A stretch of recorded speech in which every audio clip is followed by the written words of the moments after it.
Hello and welcome back to the channel, and today we're talking about Lords of the Fallen 2, a game that I am personally excited for. Lords of the Fallen 2 devs have been accused of copying from software. Indispensable evidence in their defense failed to convince players. We'll be discussing all that and more in today's video. However, before we do, could you just like, favorite, and subscribe? Because it puts a smile on my face. Without further ado, let's get started. Let's hit 500 subs. So, players have accused the developers of Lords of the Fallen 2 of plagiarism. The CEO of CI Game proves that Hexworth Studios did not copy the design from Elden Ring. I do find it interesting that they felt the need to put indispensable evidence in quotation marks, which only is going to bring about more discussion and what's the word I'm looking for?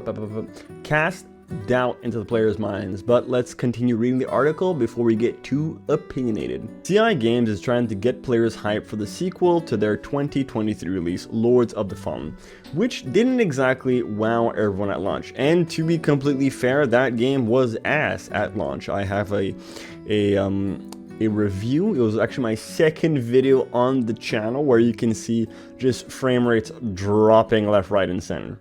They're dropping new content every now and then to give players a better look at the world of the second installment. The upcoming game is building on the last installment of the series, but it's adding some gameplay improvements and aiming to be more commercial. It still reminds you of the well-known works from software. Now, what they mean by more commercial is that they're going to be making a game that is apolitical and a game that is for the players. What do I mean by for the players? They're gonna have men be manly. They're gonna have women be hot.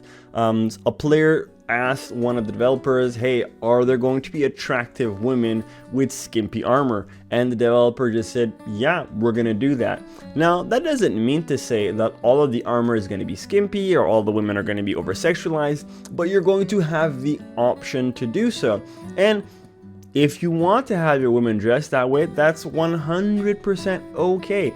It's a video game. It's not real people, but games journalists and the mainstream media will have you believe that doing something like that is an affront. It is misogynistic. And if you're a woman that likes to dress your female character in that way, well, you've got internalized misogyny and you need help.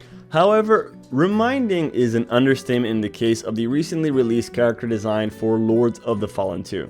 The Crescent Host, one of the opponents in the sequel presented by CI Games, bears such a striking resemblance of Wilder from Elden Ring Night Rain that has sparked accusations of plagiarism. Now again, this is all the evidence you need to remind yourself that the media is not actually on your side. They have a narrative, right? By saying, however, reminding is an understatement. This is opinionated, and it's just further proof that they're not actually paying attention to the design. And before we go any further in the article, I would just like to show you guys something over here. Now, over here we have the Nazgul from Lord of the Rings. It is a dark fantasy character. He's got robes, he's got spikes, his armor is black and silver. Lords of the Fallen 2, Isaac, he's got robes, he's dressed in black, he's got spikes, and he's got armor. So are you gonna tell me that every time there's a type of medieval fantasy that is a bit darker in tone, like a dark fantasy, that every time you have a knight in dark armor wearing robes, you're gonna say, oh, they're plagiarizing Lord of the Rings? Oh, is Lord of the Rings plagiarizing Dungeons and Dragons? Because there's dragons, there's orcs, there's elves. Are you gonna say that's plagiarism as well? Sorry, dog. Obviously, you're not gonna say that, because when you look at dark fantasy, you're gonna see the same themes repeat. And in dark fantasy, guess what? Robes and spiked armor tend to be something that's quite common. CI Games CEO Marek Tyminski decided to provide evidence to those who unjustly accused the company of copying the intellectual property of From Software. He shared a screenshot of a photo of the Crescent Host sent via Messenger, which dates back to July 2024. well before the announcement of Night Rain, which took place in December 2024. Again, in this paragraph, they felt the need to put in quotation marks unjustly, because this person that wrote this article wants this game to fail because it is not being part of the narrative. They're not putting fat, ugly women. They're not using body type 1, body type 2.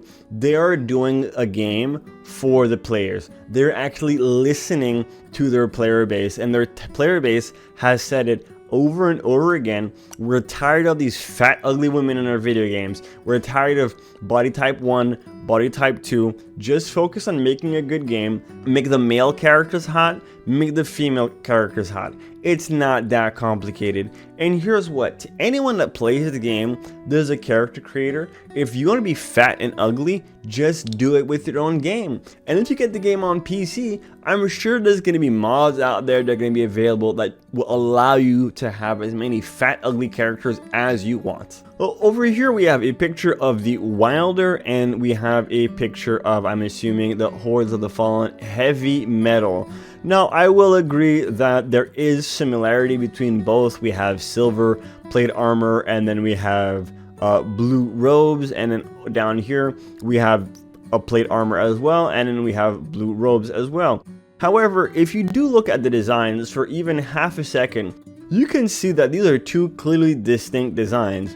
The Wilder is wearing plate, yes, but as you can see, he's got way more fabric on his attire than metal. Why? Because this is most likely going to be a speed character.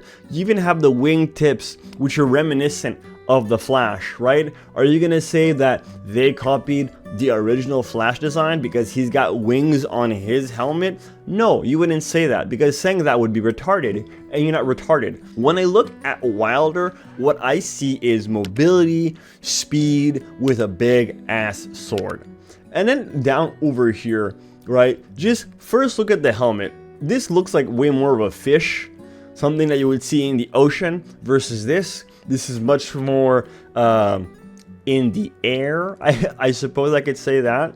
The armor over here, very light, very minimalistic.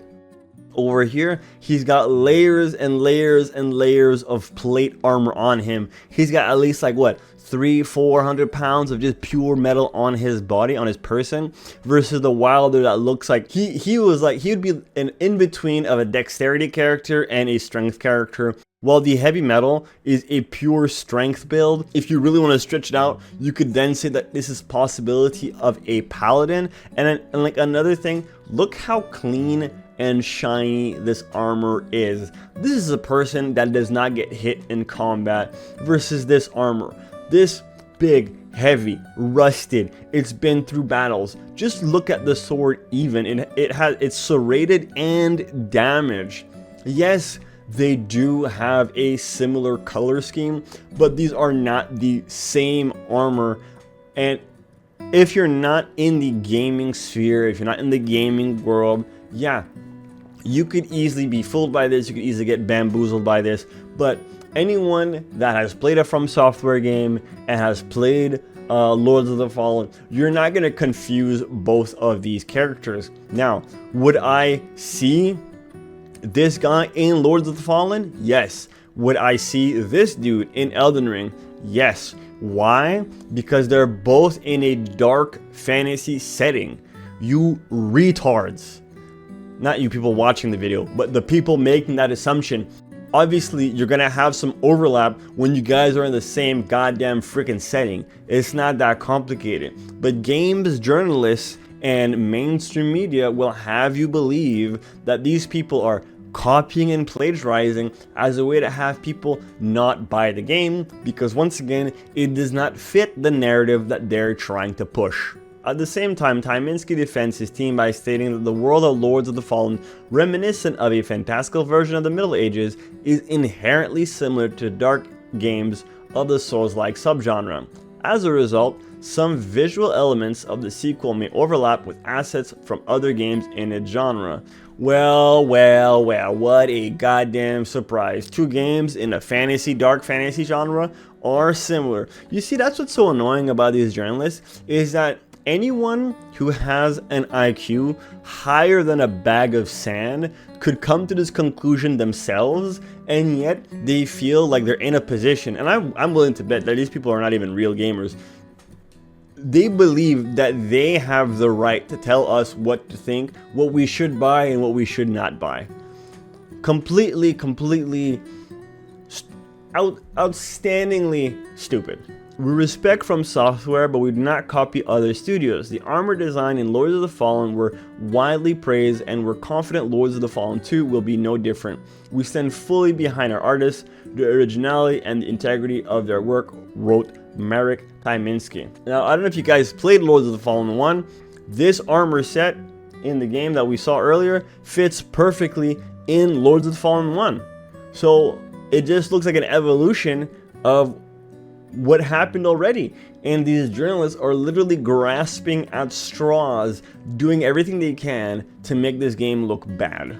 Despite this, player mentioned that CI game revealed character description is too obviously inspired by the Knight Artorias from Dark Souls DLC that was released in 2012, except that the Crescent host fights in the name of the Moon Goddess, while the Artorias is a servant of the Lord of the Sunlight. Fans have noticed some similarities in both of these characters' projects, but Tyminski hasn't directly commented on it. This is probably one of the dumbest articles I've read in a very long time, and anybody has a problem with the design of this character seriously needs to get their head checked, because essentially Elden Ring, Dark Souls, every single fantasy genre game that has been put out there, you could just say is plagiarizing Dungeons and Dragons.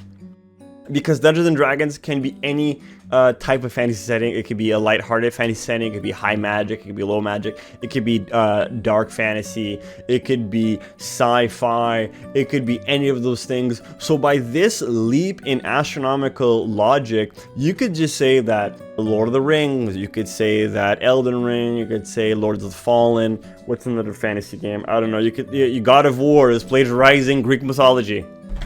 That's you guys. You guys sound so incredibly stupid for having these takes on these games. How about, and stick with me on this one, I know it's gonna be crazy. How about we judge the game for what it is when it comes out, and then we criticize what's bad about the game instead, and I know this is crazy, instead of grasping at straws and creating a mountain out of a molehill for something that From Software doesn't give a shit about. Because I don't know about y'all, but From Software seems pretty quiet to me about this entire situation. So if From Software isn't saying anything about the character design, maybe you guys should just shut up. Maybe y'all should just, I don't know, but that's just me. Okay? That's gonna be it today for me. I hope you guys enjoyed the video. Let me think in the comment section down below. Do you believe that this is plagiarism, or do you have an IQ above a bag of sand? Let me know what you think in the comment section down below. While you're down there, don't forget to like, share, favorite, and subscribe, because it puts a smile on my face. As always, thanks so much for watching, and I'll see you guys next time. Peace.